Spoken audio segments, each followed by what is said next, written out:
Sabdo Palon nagih janji bakal kembali ke agama. Yang terjadi selama 500 tahun itu adalah yang kita lihat sekarang, orang terjebak kepada perilaku yang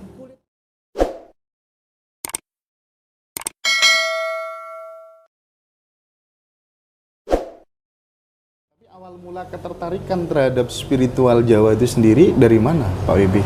Dari orang tua atau bagaimana?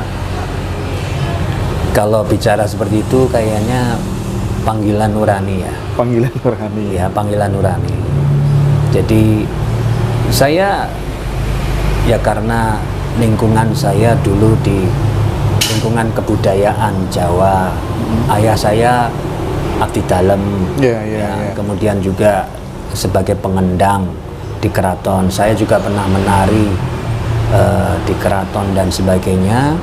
Itu semua tentu membawa memori-memori ya untuk mencintai budaya Jawa. Tapi lebih dari itu yang saya rasakan semuanya berawal dari sebuah kerinduan batin. Dan ini kerinduan batin yang universal, Mas. Semua orang rindu pada kebahagiaan yang sejati sesungguhnya. Iya kan? Iya, benar. Tiap orang sadar nggak sadar mereka tuh sebetulnya merindukan bahagia sing tenang, bukan abal-abal, bukan bahagia yang sekarang bahagia besok susah, besoknya seneng lagi, susah lagi, seneng lagi. Nah, bukan seperti itu. Bahagianya tentatif gitu ya.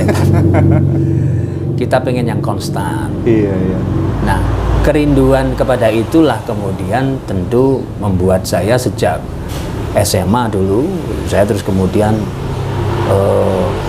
pastinya lari ke agama ya, mencari tentang kebenaran dan sebagainya. Akhirnya terus kemudian saya bertemu dengan para ulama, para kiai ya. Sampai detik ini penting sekali kita berkomunikasi dengan para pembimbing spiritual dari kalangan agamawan maupun budayawan ya. Mereka menjadi pendorong kita. Nah, kemudian selebihnya adalah nanti automatically itu adalah tertuntun oleh diri kita sendiri ya. Diri kita sendiri itu tertuntun. Dan itu setiap orang itu pasti punya kerinduan itu. Tinggal apakah dia menseriusi itu. Nah, padahal saya pikir di dunia ini sopo sih sing ora pengen bahagia yang sejati ya. Semua. Nah, caranya ternyata sangat simpel. Akhirnya saya menemukan cara yang sangat simpel ya, lewat berguru kemana-mana dan mendapat inspirasi dan akhirnya juga mendapat dorongan dari batin. Simpel sekali, menyadari nafas tadi. Menyadari nafas. Ya. Jadi menikmati. Maksudnya dari nafas itu menikmati nafas tadi. Ya. Nah, nafas saja yang dinikmati adalah nafas yang natural. Sekali lagi, karena ternyata nafas yang natural dengan nafas yang tidak natural itu punya efek yang beda. Punya efek yang beda. Yang tidak natural efeknya apa, Pak? Yang tidak natural efeknya memang bisa memberikan satu kemanfaatan, tapi seringkali levelnya itu tidak sejati. Oh, paham. Ya, tidak sejati. Iya.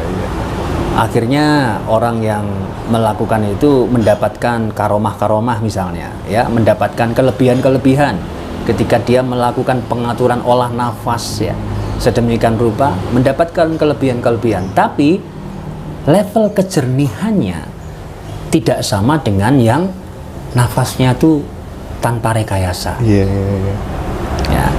Nah, tanpa rekayasa. Jadi sangat-sangat murni yang kita butuhkan. Jadi, mohon maaf saya potong sebentar. Monggo. Laku sadar nafas itu lama kelamaan akan bisa mengantarkan spiritualitas setiap orang untuk bisa sampai ke level menuju bahkan menyaksikan Tuhan, begitu kan? Absolutely right. Oh, betul banget.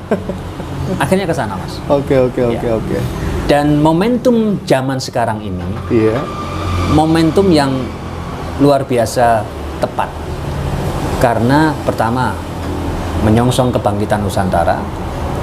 Kedua, menyaksikan kehidupan dunia yang penuh dengan kegelapan. Ya, penuh dengan kegelapan. Nah, kegelapan ini ya karena orang tadi tidak mensyukuri nafas. Akhirnya sifatnya penuh obsesi. Ya. Jadi tadi karena nggak natural. Kalau natural kita alam coba. Alam ya, natural itu kan alam, alamiah. Alam tuh nggak punya tendensi apa-apa. Alam itu murni, pure, suci dia. Ya. Nah, manusia ketika punya tendensi apapun itu yang bisa dikatakan sebagai hasrat egoistik, itu menjadi pangkal dari memalaning bumi yang sekarang terjadi. Gitu. Jadi kita ternyata di challenge kalau mau menemukan kebahagiaan yang sejati adalah kembali kepada sifat alam, natural. Murni. Iya.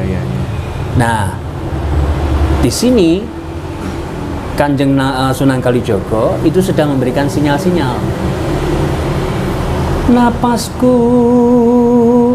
Nabi ngisalinuwe. Jadi beliau di Kidung Rumeksa ing Wengi itu membabar identifikasi dari seluruh kualitas kenabian dan rasul di dalam sarira tunggal dalam diri manusia. Nah, Isa, Yesus itu ada di dalam nafas. Nah, Kanjeng Nabi Muhammad kemarin saya sampaikan. Iya. Kanjeng Nabi Muhammad ngendikan di akhir zaman yang bisa mengalahkan tipu daya Dajjal. Iya. Ya. Sing iso itu hanyalah kualitas Isa Al-Masih, Yesus. Itu sing ngendikan Kanjeng Nabi Muhammad. Nggih. Artinya bahwa manusia harus kembali kepada kemurnian paripurna. Kesucian paling agung yang itu di dalam tradisi agama sejarahnya adalah diwujudkan dengan Isa. Beliau lahir tanpa ayah. Artinya apa? Tidak melewati hasrat biologis. Pure ruh Allah. Maka disebut juga ruhullah. Ya. Nah, manusia kalau memang betul-betul mau selamat, makanya Yesus mengatakan bersamalah dengan aku, akulah jalan keselamatan. Iya. Ya, maksudnya adalah bukan kita menyembah sosok, bukan, tapi bersama beliau adalah menyelaras untuk menikmati nafas, memurnikan nafas agar kembali suci, gitu. Ya, maka nggak heran kalau orang sekarang karena nafasnya itu tidak dimurnikan, perilakunya walaupun tampaknya religius, tampaknya berbudaya, ya, dengan pakaian seperti ini, tapi dia punya kepentingan-kepentingan sesaat yang bisa membuat persoalan di muka bumi buat dirinya maupun komunitas masyarakat. Iya. Nah, ini secara ekstrim itu Yesus dihadirkan karena tipu daya di dunia sudah merajalela. Kita tahu kan, angkara murka sudah merajalela di mana-mana, di segala dimensi. Maka sadar nafas sebagai nafas kualitas Isa, Yesus yang sudah didawuhkan oleh Muhammad itu adalah sesuatu yang menjadi esensial saat ini. Oke, Pak Yubi, ini menarik sekali. Ya. Sabda Rasul ya terkait dengan Dajjal dan Isa tadi itu sebenarnya maksudnya mikrokosmos atau makrokosmos atau dua-duanya? Kan sesungguhnya mikro dan makro kan jumbo, Mas. Tidak bisa lepas. Ya. Kalau Syekh Rumi mengatakan bahwa manusia itu walaupun tampaknya jasmaninya itu kecil, mikro, tapi batin dia tuh makro. Di dalam dirinya dia itu mengemban semesta. Ya. Jadi sesungguhnya lalu dari mana kita mulai? Apakah dari yang mikro atau yang makro? Nah, kita dari kesadaran diri manusia itu sendiri saja, ya, automatically nanti akan mempengaruhi baik itu yang mikro maupun yang makro, karena itu jumbuh, ya, tidak bisa lepas. Alamul sohir dan alamul kabir itu adalah satu kesatuan. Yeah. Ya, jadi konsentrasi saja kita sekarang ini untuk menikmati nafas tadi, ya, dan merasakan ada kasih Tuhan yang paling murni di dalam itu. Itu nanti akan mempengaruhi seluruh semesta. Tapi bukan berarti sosok Isa itu akan turun secara fisikly di bumi atau bagaimana? Itu hal yang debatable, ya. Tetapi yang paling penting adalah sesungguhnya esensi maknanya itu dulu. Oke. Ya. Ketika sekarang gini Mas, gampangannya, leader yang bagus akan muncul dari rahim masyarakat yang baik. Benar.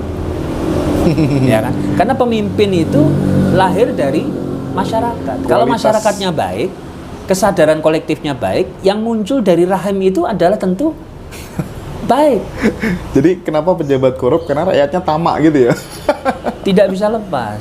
Tidak bisa lepas. Jadi yang introspeksi harus masing-masing. Betul. Harus masing-masing. Oke. Ya, kita nggak bisa nunjuk karena semua, apalagi di Malang, kemarin saya sampaikan, Malang ini punya salam yang sangat keramat gitu loh, salam satu jiwa.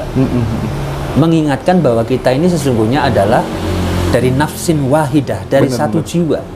Nah, ketika kita ini masing-masing bergerak memurnikan diri, itu akan mempengaruhi yang lain. Seperti air kotor di gelas, terus dikasih dengan air yang bersih, terus saja apa yang terjadi? Terjadi pemurnian. Betul. Nah, gitu. Jadi artinya gini, Pak Wibi ya. Jadi kan ini banyak kawan-kawan kita, saudara-saudara kita yang habisin waktu, tenaga, pikiran, bahkan finansial untuk menemukan yang namanya kesejatian, untuk menemukan Tuhan. Padahal setelah diflorkan seperti ini, cukup, kita tidak perlu kemana-mana sebenarnya. Dalam segala aktivitas, kita asal mau rutin sadar nafas, itu akan tercapai. Cuman kita kan agama kita kan beda-beda ya. Ada yang Muslim, ada yang Nasrani, ada yang Hindu, Buddha. Ini misal yang Muslim nih, ketika praktik sadar nafas, bisa nggak dikombinasi siri gitu, misalnya bisa apa nggak kayak gitu? Yang dilakukan oleh Kanjeng Nabi ketika di Gua Hiro sebelum menerima wahyu itu apa, Mas? Anteng, diam, meditatif. Yang dilakukan adalah menyadari nafasnya beliau, ya. Nah, menyadari nafas itu, kata lain di dalam bahasa Arab adalah zikir, gitu loh. Eling, bahasa Jawanya eling, zikir. Nah, sadar nafas itu, sadar tadi itu kan eling. Iya benar. Apa yang dielingi Gusti Allah, caranya piye? Menyadari nafas itu. Jadi kasih Tuhan itu ada di dalam setiap tarikan dan hembusan nafas kita. Jadi ketika kita itu narik nafas, nanti di ujung nafas itu akan terasa bahwa kasih Tuhan itu menyertai kita dan menjalar ke seluruh diri kita. Nah, seperti itu saja sebetulnya. Sangat sederhana. Nah, kemudian ketika itu dilakukan dengan ketekun, ya, konsisten, otomatis itu akan terdorong manusia itu tadi. Ya. Bisa di enggak? Setiap agama, itu di setiap budaya, yang namanya sadar nafas itu sesungguhnya tidak asing.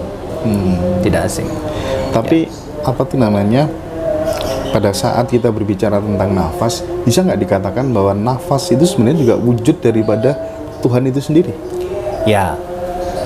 Ada kalimat sesungguhnya kan, la maujuda illallah. Tidak ada yang wujud kecuali itu Allah. Karena memang kita ini sebetulnya apapun kita, makhluk itu tidak ada, Mas. Adam itu artinya tidak ada. Tidak ada. Jadi sebetulnya yang ada siapa? Yang mengada. Apa yang nggak Allah gitu? Ya, sebetulnya itu. Jadi kita sebetulnya tidak ada. Nah, Nafas juga sebenarnya tidak ada, semua hal tidak ada. Yang ada yang benar-benar wujud hanya satu. Kan sebetulnya itu. Iya, iya. Nah, cuman dalam diri kita ini kita bisa menyadari keberadaannya itu adalah lewat nafas. Oke. Gitu. Yang Iya. paling hakiki, yang paling esensi, yang paling dekat. Gitu. Oke. Pak Wibi, saya mulai sedikit paham ya, dan mudah-mudahan yang terpenting adalah praktiknya setelah ini. Yeah. Gitu kan? Karena ini kan cara kita mendekat kepada Tuhan itu sebenarnya kan nggak ada aturan. Ya. Terkait dengan ini Pak Wibi, titipan pertanyaan kawan-kawan. Ya. Banyak yang debatable soal Sabdo Palon dan Ratu Adil. Ya. Nah, saya ingin dari perspektif spiritual panjenengan seperti apa melihat hal itu. Ya. Jadi diskusi antara Prabu Brawijaya V, Kanjeng Sunan Kalijogo dan Sabdo Palon itu kan sangat masyhur, ya. Sabdo Palon nagih janji bakal kembali ke agama Budi. Nah, maksud kembali ke agama Budi itu bukan kembali ke agama Buddha secara formal, bukan. Tapi kembali kepada budi pekerti, kepada akhlak. Ya. Contoh mawas dirinya orang Islam misalnya, ya, pengikutnya Kanjeng Sunan Kalijogo, ya, pengikutnya Kanjeng Nabi Muhammad adalah jangan terjebak pada simbolisme dan formalisme. Nah, yang terjadi selama 500 tahun itu adalah yang kita lihat sekarang, orang terjebak kepada perilaku yang kulit luar. Akhirnya kemudian ditumpangi dengan kepentingan-kepentingan sesaat, politik, ekonomi, syahwat dan sebagainya. Benar. Ya, semakin berbelok tidak kepada ke arah tujuan sejati dari agama maupun kepercayaan. Perilakunya semakin tidak etis, tidak estetis, ya.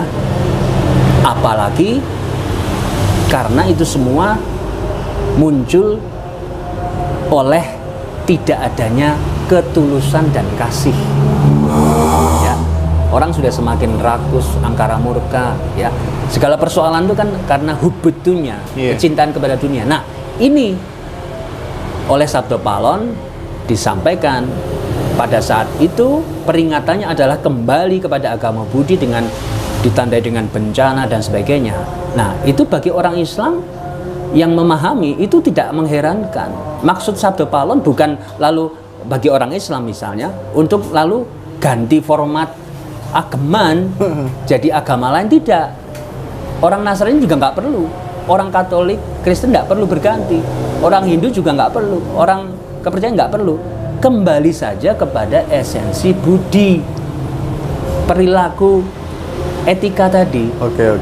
Nah, sebetulnya itu. Iya. Jadi sekarang kita sering membayangkan dialognya antara Sabdo Palon, Prabu Brawijaya dan Kanjeng Sunan Kalijogo itu seolah-olah dengan bayangan masyarakat sekarang yang terjadi seperti saling anti. Padahal itu itu dialog antara orang-orang yang tercerahkan semua. Wong-wong sing sadar kehidupan, makrifat semua. Mereka hanya sekedar menjadi wayang, ya, melakukan sesuai perannya. Prabu Brawijaya melakukan perannya untuk mengganti peradaban, masuk Islam begitu ya. Iya. Kanjeng Sunan Kalijogo perannya sebagai ulama, lalu Sabdo Palon peran sebagai pengingat saja. Tapi sesungguhnya mereka semua adalah satu jiwa. Kembali kepada, nah makanya kita ini mengapa bisa menafsirkan seperti itu? Ya karena kita berusaha untuk murni. Berusaha untuk murni. Jadi mohon maaf, kesalahan terbesar adalah ketika lalu menabrakkan itu, yang akhirnya membuat antara penganut agama maupun kepercayaan menjadi betul. bertentangan. Malah justru ada dikotomi. Dikotomi. Padahal penghayatan dialog itu harusnya dalam kacamata makrifat. Iya. Kacamata kemurnian. Geng. Tidak ada di situ tuh yang sifatnya sesungguhnya permusuhan, tidak ada. Karena masing-masing sekedar menjalankan peran fungsi gitu loh. Tafsir yang subjektif itu yang terkadang justru Tafsir bikin yang masalah.